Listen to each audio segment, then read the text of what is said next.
Hi and welcome. I'm Dr. Bryn and I want you to learn self-care so that you can optimize your health and be empowered. Today, I want to talk about cold sores and how to nip them in the bud if you're susceptible to them. Recently, I've had a cold sore. I've remembered how painful and uncomfortable they can be, and a lot of my patients have. So, helpful things to know about the cold sore virus. It's caused by what's known as the herpes virus 1, and most of us actually have this virus. We've already been exposed to it. If you test our blood, the virus antibodies are there, but you might not express it, meaning you don't actually get a cold sore. It's just that you've been exposed to the virus. Other people like myself know that we have a tendency to get cold sores. And when does that happen? Well, the immune system falters under stress and some other conditions for cold sores. So what I want you to know is that if you're prone to cold sores and you have more stress in your life, there's a greater chance you will get a cold sore. So what is stress on the body? Well, it can be different things, but a lack of sleep or irregular sleep from what you're used to can be a form of stress. Having to work a lot and not having time for self-care. Fear, for sure, fear and worry about anything. It causes us to release adrenaline and stress hormones, and those can impair our immune system. If you have to travel a lot or just not have your usual routine to be able to take care of your health, that can put stress on your body. And this is a time when cold sores can appear. Now, the other thing that is not a cause of cold sores, but it can definitely make you more likely to get one, are foods that are rich in arginine. Arginine is an amino acid, and arginine is what the herpes virus uses to replicate. So these foods are nuts, seeds, chocolate, caffeine, and coffee.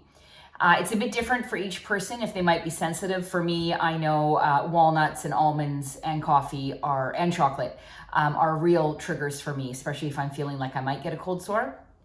So those foods, you want to avoid any foods with arginine as soon as you feel a tingling, or if you know that you're in a more stressful time and you could be prone to a cold sore.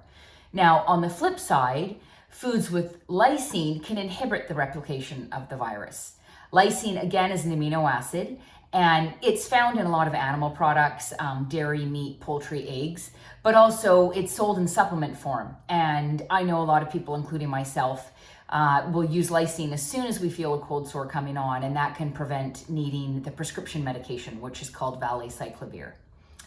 Other things to know about cold sores, any exposure to the elements like a sunburn or a wind burn or getting really chapped lips, that can impair the barrier of your lips and increase your chances of getting a cold sore.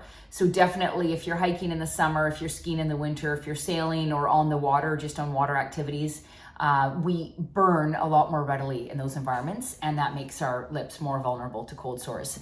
The other thing that can make you more susceptible to a cold sore is if you're around someone who has one and you accidentally share a drink, or you use their drink glass. So you definitely want to make sure that you're just using your own drink glass to wash your hands. And it's rare, but we can transfer the virus from our lips up to our eyes. And that's a real concern, of course, if we ever have an herpes outbreak in our eyes. So we always tell people, just be sure to limit touching your face or your lips when you do have an outbreak, and wash your hands and not to share food or drinks, essentially.